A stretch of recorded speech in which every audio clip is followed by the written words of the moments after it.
Sejam bem-vindos à Psico TV. Hoje temos já a conversa a doutora Susana Pereira da Fonseca, que é psicóloga clínica, com trabalho na área da gravidez, parentalidade e desenvolvimento do bebê e da criança. Doutora Susana, muito obrigado pela sua presença na Psico TV. Obrigado eu por este convite. E para darmos início à nossa conversa de hoje, pergunto-lhe como é que surgiram os interesses nesta área da gravidez, da parentalidade e desenvolvimento do bebê e da criança. Bem, eu acho que este interesse me acompanhou desde sempre. Eu desde sempre que me lembro de adorar a gravidez, os bebés, ter imensa curiosidade por bebés. As minhas brincadeiras eram bebés o tempo todo e sou a irmã mais velha de 4, portanto o cuidar sempre esteve muito presente na minha vida. E pronto, o meu irmão mais novo nasceu quando eu já estava na faculdade, portanto foi assim uma experiência também muito boa. Portanto eu tive irmãos em diferentes fases da minha vida, não é? Portanto fui experienciando o cuidar e o ajudar os meus pais a cuidar em diferentes fases da minha vida, e isso foi, portanto, o cuidar, a parte da maternidade e da parentalidade sempre estiveram muito presentes na minha vida. E depois na faculdade este interesse continuou a crescer. Tive a sorte de conhecer assim profissionais incríveis a trabalhar nesta área. Um professor que eu gosto muito e que foi meu orientador de tese, que é o professor João Justo, trouxe-me aqui também muitas informações acerca do trabalho nesta área. E depois o meu estágio que realizei na maternidade Alfredo da Costa também foi muito importante no meu percurso, para perceber que efetivamente este é o meu papel profissional, é trabalhar com grávidas, com mães, com bebés, com crianças pequenas. E pronto, portanto, este interesse tem-me acompanhado desde sempre, na verdade, e pronto, e é para continuar, porque é a mesma área que me dá muito prazer, sem dúvida. Nos últimos tempos, já há alguns anos para cá, temos ouvido falar muito acerca de, e até com testemunhos, sobre a violência obstétrica. Qual é aqui a importância do psicólogo junto das mulheres que já passaram por estas situações de violência? E qual a Exato. importância para estas mulheres também, que ainda vão ter um bebê, mas ouvem estes testemunhos e como é natural, vai ser inevitável ficarem também assustadas em relação ao momento do parto, já por si é muito complicado para as pessoas.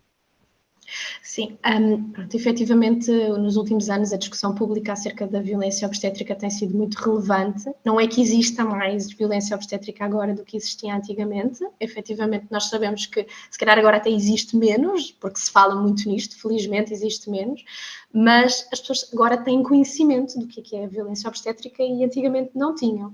E são muito frequentes as conversas até que eu vou tendo na minha rede social com mulheres que me dizem: até nós termos falado, eu não tinha percebido que tinha sofrido aqui atos que poderiam ser considerados violência obstétrica, como certo tipo de manobras ou certo tipo de práticas que não foram consentidas, mas que as mulheres assumiam antigamente que estava tudo ok, porque elas não tinham que ser protagonistas dos seus partos. E agora nós sabemos que isso não é verdade, que uma experiência positiva de parto é uma experiência em que a mulher e o bebê são os protagonistas, porque é isso que vai permitir que este processo de transição para a parentalidade ocorra da melhor forma possível, não é? Portanto, uma mulher que se sente capaz, que se sente que se sente empoderada até após o seu parto, não é? É uma mulher que vai mais facilmente ligar-se ao seu bebê, é uma mulher que vai ter menos probabilidade de ter psicopatologia pós-parto, não é? Portanto, nós sabemos que o momento do parto, embora não seja o único momento importante deste processo de transição para a parentalidade, é um momento mesmo muito importante.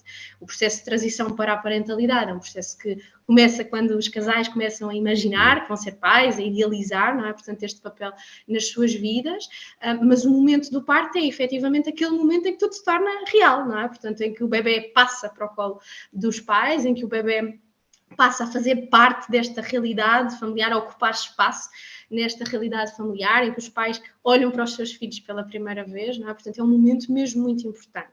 E se este momento for repleto de violência, então nós sabemos que o processo de transição para a parentalidade pode ser verdadeiramente afetado. E a investigação, embora não haja ainda muita investigação nesta área da violência obstétrica, tem-nos mostrado que as experiências de violência obstétrica estão associadas, podem estar associadas a sintomatologia psicológica no período pós-parto, como ansiedade, depressão, até perturbação de stress pós-traumático. Nós sabemos que o trauma de parto é real, tá bom? Portanto, ele é real e tem o potencial de afetar o bem-estar, a adaptação, o desenvolvimento, tanto da mulher, como do homem, como do bebê.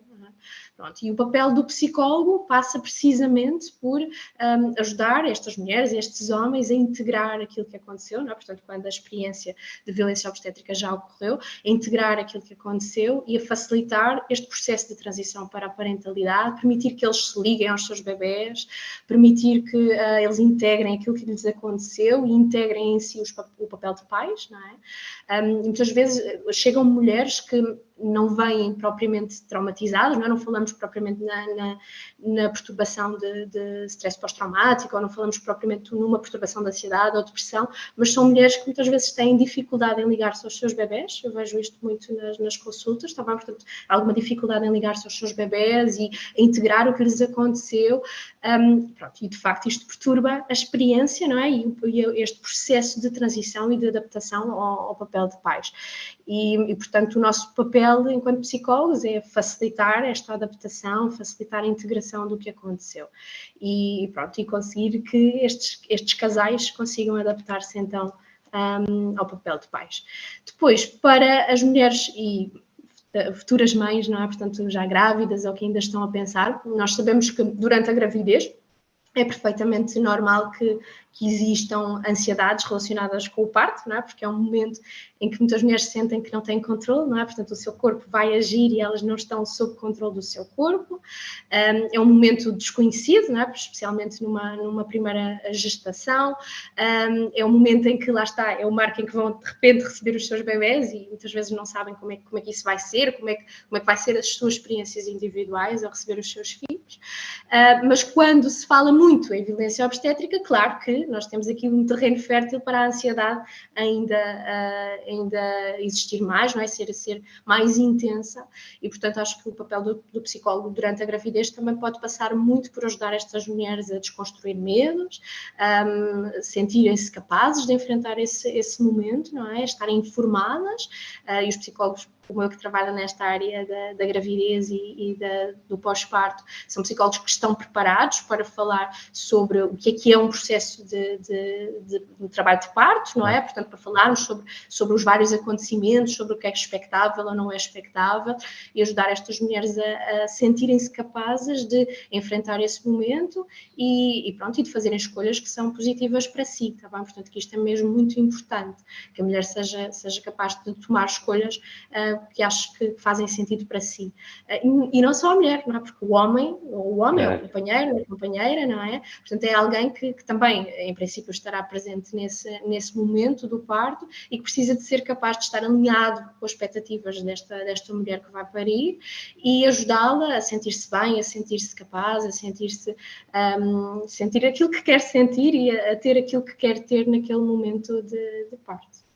É importante relacionar aqui Sim. a parte do companheiro, porque quando se fala aqui de gravidez, parto, pós-parto, há sempre aqui um grande foco entre a mãe e o bebê, como é natural que o haja, mas também existe aqui outro elemento, que é o pai. No entanto, este é às vezes um esquecimento de um papel que é um pouco esquecido, mas ao mesmo tempo é um papel muito importante. Como é que se deve cuidar do pai, assegurando também o bem-estar do mesmo? Isso é uma pergunta muito importante, Pedro. Na verdade, os pais são muito esquecidos deste processo. Até os livros que falam sobre a transição para a parentalidade, aqueles livros que temos fácil acesso, não é? Portanto, que as mães compram nas lojas habituais, são livros que muitas vezes têm sei lá, 200 páginas a falar sobre a experiência da mãe, e depois aparece ali umas linhazinhas só a falar sobre a experiência do pai. Os pais são efetivamente muito, muito esquecidos. E enquanto durante a gravidez toda a gente olha para a barriga, não é? Portanto, toda a gente olha para a barriga e pergunta como é que a mãe se sente. E algumas pessoas ainda perguntam ao pai como é que ele está, e dão-lhe assim uma palmadinha nas costas e dizer, bem, agora é que vai ser. No pós-parto, então parece que não há espaço para o homem, não é? Portanto, o bebê é o foco da atenção de toda a gente. Algumas pessoas ainda vão perguntar à mulher como é que ela está, mas geralmente até o fazem a medo. Porquê? Porque as experiências de parto são assustadoras para a população em geral, ainda é assim, um assunto muito tabu, então muitas vezes as pessoas perguntam à mulher como é que ela se sente, mas assim a medo da resposta, não querem uma resposta má, não querem um relato mau de parto. Então ao homem ninguém lhe pergunta nada, não é? Portanto, ao homem ninguém lhe pergunta nada e os homens ficam assim muito, quase invisíveis, não é? Muito, muito esquecidos. E se por um lado isto acontece, por outro, os homens têm um desafio como nunca tiveram na história da nossa humanidade, que é, no tempo dos nossos avós, os homens estavam muito, portanto, não estavam presentes neste papel de pais, não era? Portanto, as mulheres tinham os bebés e os homens continuavam a trabalhar, continuavam na sua vida, e havia toda uma comunidade familiar, geralmente as mulheres, que ajudavam esta mulher, não é? Portanto, a mulher que tinha acabado de ter o seu bebé, havia quase ali uma aldeia, e nós sabemos, agora já não é típico, mas antigamente os casais viviam com os seus pais e às vezes até com os avós, não é? Portanto, eram casas com muita gente e muitas mulheres para apoiar a mulher que tinha acabado de ter o bebê. Agora isto já não existe, não é? Portanto, o homem acaba por ficar invisível porque ninguém olha para ele e ninguém lhe pergunta como é que está, mas ao mesmo tempo toda a gente tem a expectativa de que ele seja uma aldeia inteira, não é? Que ele substitua toda aquela aldeia que existia, não é? E que cuide da mulher e cuide do bebê. Pronto, e portanto há aqui um duplo acontecimento que efetivamente coloca os pais num grande desafio. Para além de que os pais também estão a fazer o seu próprio processo de transição para a parentalidade, o que implica repensarem até a sua própria identidade, integrarem o papel de pais nos seus vários papéis na sua vida, não é? Portanto, muitos desafios a acontecerem ao mesmo tempo. E há muita gente que pensa que os homens não sofrem, não é? Portanto, porque não passam pelas mesmas experiências que as mulheres, mas não é verdade. Nós sabemos precisamente que existem muitos homens que passam por ansiedade e até depressão pós-parto, nós sabemos disso, sabemos que especialmente em situações em que a mulher não está bem, o homem sofre também, e sabemos que um dos fatores de risco para a depressão pós-parto no homem é a depressão pós-parto na mulher. Portanto, os homens precisam de ser vistos e precisa de haver espaço para estes homens. Aquilo que nós podemos fazer para cuidar dos pais é dar efetivamente espaço às suas emoções, às suas vivências, às suas necessidades, tornarmos estes pais menos invisíveis, não é? Olharmos para eles e tentarmos ajudá-los a cuidarem também deles próprios, não é? Porque isto também é muito importante. Efetivamente, quando nós... Eu não sei qual é a fantasia do Pedro, também não sei qual é a fantasia das pessoas que nos estão a ver, mas eu quando imagino um casal em pleno pós-parto, eu imagino um bebê com uma mãe abraçada ao bebê e um pai abraçado à mãe, não é? Portanto, assim como se estivesse a envolver a díade, não é? Portanto, formando a tríade. E quando imaginamos isto, às vezes até imaginamos a mãe de costas para o pai, não é? Portanto, o bebê, a mãe que envolve, a mãe é casa, também isto é muito biológico, o corpo também é casa, não é? Portanto, a mãe envolve o bebê e depois o pai vem por trás e envolve a mãe.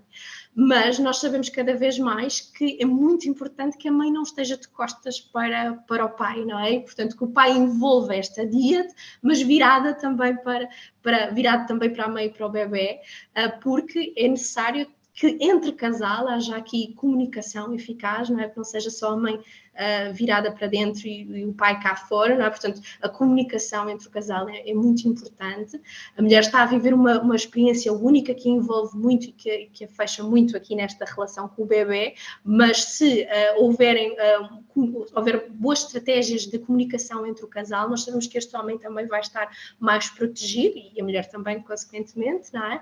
Portanto, estimularmos uma comunicação eficaz entre o casal também é um papel importante do psicólogo, não é? Portanto, é algo que também nós podemos fazer para proteger não só os homens como toda a família, estimular uma comunicação eficaz, trabalhar esta empatia entre o casal, mas também de fora para o casal, não é? Portanto, a empatia pelas vivências das pessoas que estão envolvidas neste processo. Pronto, isso é muito importante para que os pais sejam cuidados, sejam vistos. e tenham as suas necessidades satisfeitas ao longo deste processo também. Sim. Aqui, indo pescando um pouco à sua experiência clínica, os casais procuram quando? Já quando existe a concepção, antes de haver essa concepção desse bebê, ou ali na altura do parto ou pós-parto? Uhum. Bem, aquilo que eu sinto é que chegam mais mulheres, é muito raro chegarem homens, infelizmente, e chegam mais no período pós-parto. A minha experiência é essa e penso que se prende com o facto de, durante a gravidez, as mulheres sentirem efetivamente psicopatologia, terem experiências de grande ansiedade e até experiências depressivas, mas olharem para a gravidez como um período que tem fim. Portanto, eu sinto que as mulheres muitas vezes, quando me chegam, dizem-me, aliás, que eu pensava que isto ia acabar, porque durante a gravidez eu não estava bem, mas como a gravidez ia acabar, eu pensava que depois ia ficar melhor.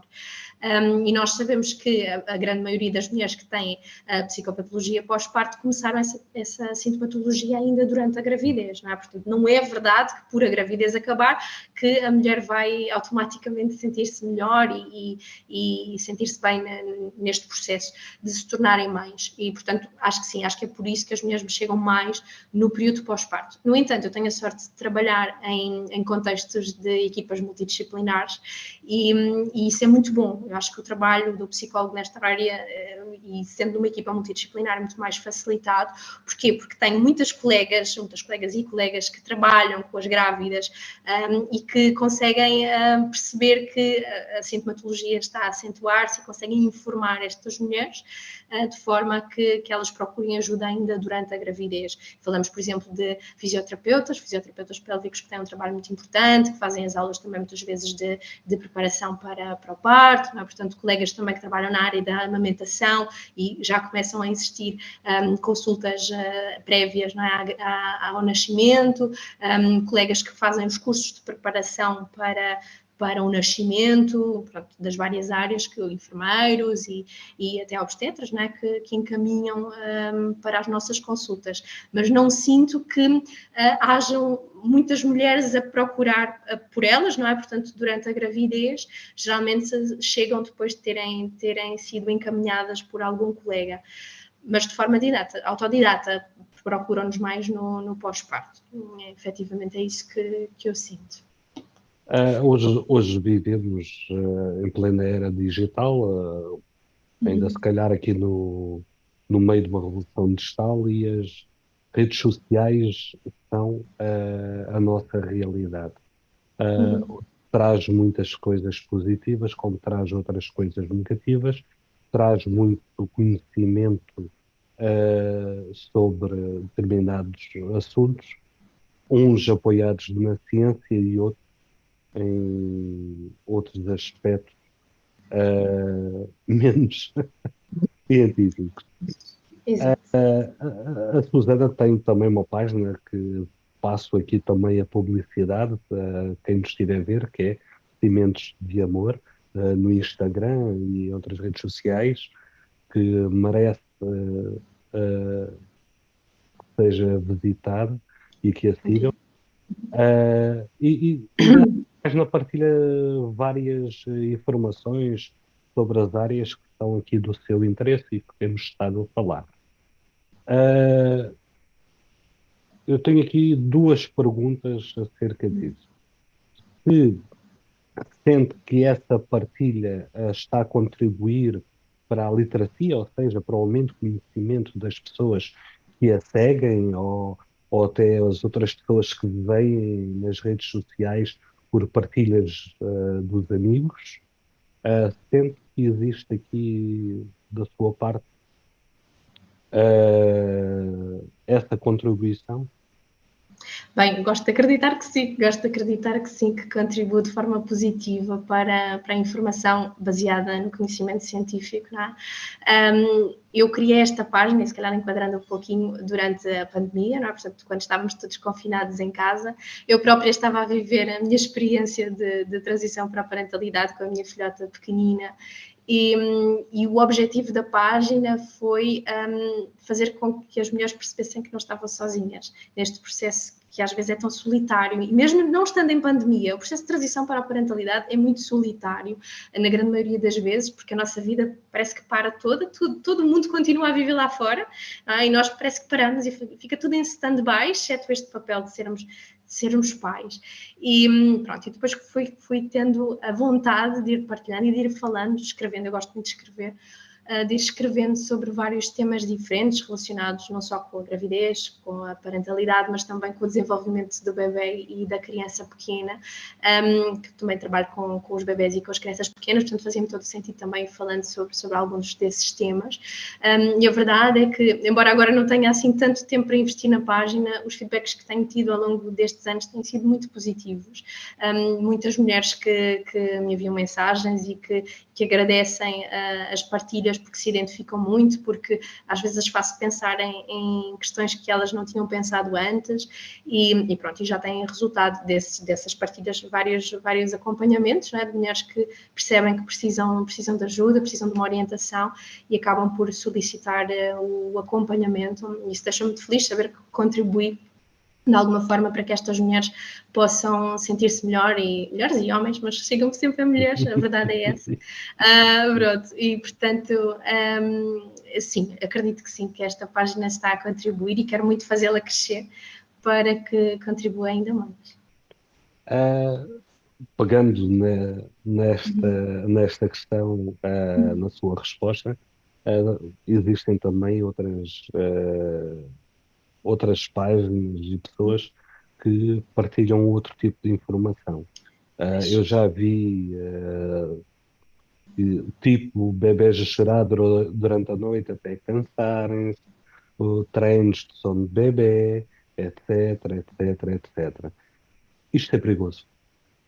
Muito perigoso, efetivamente. As redes sociais são tão maravilhosas quanto perigosas, na minha opinião, porque o problema é que qualquer pessoa pode fazer uma partilha e dizer que é uma partilha científica, quando na verdade não é, e o leitor não sabe distinguir muitas vezes quando é que estamos perante um profissional que sabe do que é que está a falar e que está a partilhar informação fidedigna ou não é? Portanto, e as páginas que surgem, portanto, nesta questão do sono que estava a falar, portanto, por todo o lado existem terapeutas de sono neste momento, que é uma profissão que não está regularizada, não é? Portanto, nós não sabemos quem são estes terapeutas de sono, não sabemos qual a sua formação, se é uma formação que é relevante ou se é um curso, não é? Portanto, um workshop de 2 horas, não é? Nós não sabemos, infelizmente, e portanto isto é muito perigoso, não é? Porque a informação que é partilhada vai muitas vezes despertar a informação de pais que estão inseguros, que não sabem se estão a fazer o melhor e que estão com dificuldades, não é? Por exemplo, em relação ao sono. O sono é efetivamente uma das problemáticas que mais são partilhadas, que mais é partilhada nas minhas consultas de pós-parto, porque é uma das grandes dificuldades sentidas pelos pais, não é? Não é que os bebês durmam mal, mas só o facto dos bebês dormirem de forma diferente daquela que os adultos dormem é muito difícil, não é? Portanto, de gerir e de integrar isto na experiência vivida pelos recém-pais. E, portanto, é um assunto que causa ansiedades e faz com que emerjam muitas questões. E a verdade é que um pai que está a sentir-se inseguro acerca daquilo que tem vivido com o sono do seu bebê, que se depara com uma página que dá um conselho, não é? O pai vai ficar a pensar, se calhar este conselho até serve para mim, e depois se calhar vai experimentar. Mas questões como essa que referiu, Pedro, de deixarmos os bebés a chorar até eles adormecerem, nós sabemos, em termos da psicologia clínica, que não é positivo, não é? Portanto, efetivamente, bebés que são deixados a chorar até adormecerem, eles vão deixar de chorar e vão começar a dormir sozinhos, mas devido a um fenómeno que nós chamamos em psicologia de desamparo aprendido, não é? Portanto, o desamparo aprendido é algo que nós não queremos que os nossos bebés aprendam, não é? Não queremos, porque isso vai efetivamente trazer-lhes marcas, não é? Vai marcá-los e vai condicionar o seu processo de desenvolvimento, o seu bem-estar psicológico, não é? Portanto, não é algo positivo, mas muitas vezes é vendido como sendo algo positivo. Até, se me permite, algo aqui que é importante referir, estas dinâmicas podem ser o gatilho ou potenciar vários problemas psicológicos e psicopatologias no futuro e graves. Sem dúvida, Pedro, tem toda a razão. Vale referir, Sim, e principalmente também aqui na área das relações interpessoais. claro que sim. Claro que sim, nós sabemos que aquilo que nós vivemos na relação com as nossas figuras de vinculação, não é? Portanto, na infância, os nossos cuidadores principais, em princípio, vai deixar-nos pistas de como é que é suposto nós nos relacionarmos com os outros na nossa vida, não é? E se um bebê cria a expectativa de que as suas necessidades não são importantes, provavelmente vai ser um adulto com a mesma expectativa de que o seu viver, as suas experiências, as suas necessidades não são importantes, não é? E mais facilmente se vai envolver em relações que não são positivas para si, por exemplo, não é? Temos esta e temos outras consequências. Eu que trabalho também com crianças, recebo muitas vezes crianças com sintomatologia ansiosa muito acentuada e que quando vamos aqui ver a história, nós percebemos que efetivamente há aqui treinos de sono, por exemplo, não é? Portanto, não quer dizer que seja só isso que faz com que, obviamente, não é, que a criança tenha a sintomatologia que tem, mas a verdade é que isto acontece e até há pais que me chegam e tenho assim uma outra situação muito, muito concreta aqui em mente, pais que me chegam e que dizem, eu fiz este treino de sono e eu acho que é por isso que o meu filho agora tem tanto medo ou sente-se tão ansioso em determinadas situações. Portanto, há pais que são até levados a implementar certas estratégias, falamos do sono, mas podemos falar de outras estratégias práticas parentais, não é? São levados a experimentar essas práticas devido às redes sociais, àquilo que leem ou àquilo que ouvem, não é? Que pode fazer sentido, mas que muitas vezes até o fazem sem sentir que faz sentido. Não sei se me estou a fazer entender, Pedro, não é? Portanto, há pais que são levados a fazer isso, que até vai resultando, não é? Mas até sabem no seu íntimo que não está certo. E a verdade é que deixarmos os nossos filhos a chorar vai muito contra aquilo que a nossa biologia nos diz para fazer, não é? Vai dando uma sensação, uma falsa sensação que está resultando. Eu aproveito aqui este momento também para referir que neste momento a Ordem dos Psicólogos Portugueses está a fazer uma campanha de informação acerca da importância da psicologia uh, ser a ciência, não é? Ser dos psicólogos. E todos estes aspectos de comportamento e cognição serem tratados por profissionais credenciados. E aqui a Susana está-nos a dar aqui um exemplo bastante claro do que poderá acontecer, e corrija-me se estou errado no que estou a dizer, no que pode acontecer, pessoas sem preparação, e falou bem, porque na área que eu atuo na psicologia também acontece esse fenómeno, pessoas com um curso de fim de semana, às vezes, ou um workshop de 2 horas, ou um sábado, a começarem a atuar numa área que nós, para começarmos a atuar, temos pelo menos 6 anos de formação e de conhecimento gradual, e depois temos ainda a questão da continuação de formação, não é? Que somos obrigados como psicólogos a ter ao longo de toda a carreira. E, então é muito importante esta sua partilha acerca dos problemas que podem vir de pessoas que não têm uma formação fazerem estas partilhas nas redes sociais. Exato. E acho que isso depende não só esta área não é, portanto, do sono e tudo mais, mas até em relação às grávidas e estas questões do pós-parto, da psicopatologia que pode surgir, muitas vezes as pessoas acham que basta falar com os amigos ou basta, não é, falar com algum outro profissional que não seja um psicólogo, não é? Mas é muito importante que as pessoas saibam que o nosso trabalho é um trabalho diferente de todos os outros. A relação terapêutica é uma relação única, que tem características muito particulares e que são essas características da relação que vão permitir a que a pessoa consiga efetivamente sentir-se melhor e integrar-se, não é? Portanto, adaptar-se a estas fases tão específicas e particulares da vida. E, portanto, na minha perspectiva, e acredito que seja a sua, Pedro, também, não há nenhum outro profissional que possa substituir o nosso trabalho, não é? Os outros profissionais também são muito importantes, mas nas suas áreas, não é? E este trabalho em equipa pode ser efetivamente muito mais valioso, muito mais importante. Sem dúvida alguma, e cada vez mais se fala nestas equipas multitarefa para levarem ao sucesso as metas por dispõem. Tivemos a doutora Susana Pereira da Fonseca connosco hoje, o qual eu agradeço, Susana, pela participação na Psico TV. Muito obrigado pela sua participação. Também quero pedir a quem nos segue para fazer, nos seguiu até aqui a que gostou, faça gosto neste vídeo, que subscreva os nossos canais e siga a nossa convidada de hoje. Procure, para procurar, dê-nos aqui umas dicas, Susana, Então, para quem quiser segui-la. Então, o meu Instagram é Sementes de Amor Psi, portanto, é assim o nome para seguirem, para procurarem, serão muito bem-vindos. E quero agradecer muito esta oportunidade de ter estado aqui nesta conversa, Pedro, e desejar um sucesso para o canal, que tem tido partilhas muito importantes. Obrigada. Muito obrigado, nós, e um bem-aja a todos.